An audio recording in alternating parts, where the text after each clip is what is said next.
भगवान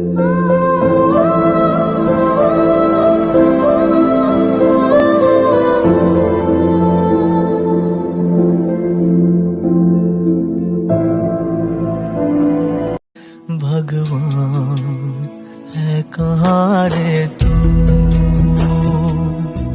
है खुदा है कहाँ रे तू. Hello friends, how are you?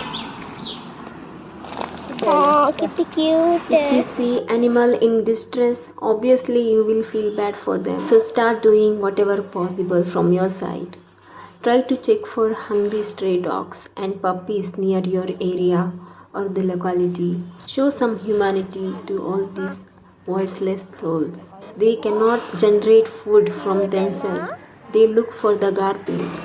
They go to the garbage area, fight there for the food.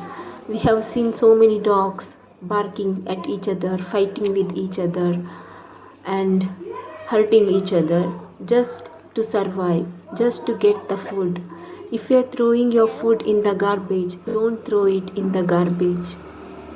Try to put it to the dogs near your area at any far place where they can have it. Try to be kind to the animals or the voiceless souls around you. God will surely bless for the love you have for the animals. We have to be kind to other human beings, also to all the creature by God. And we have to teach our children also to be kind towards the animals.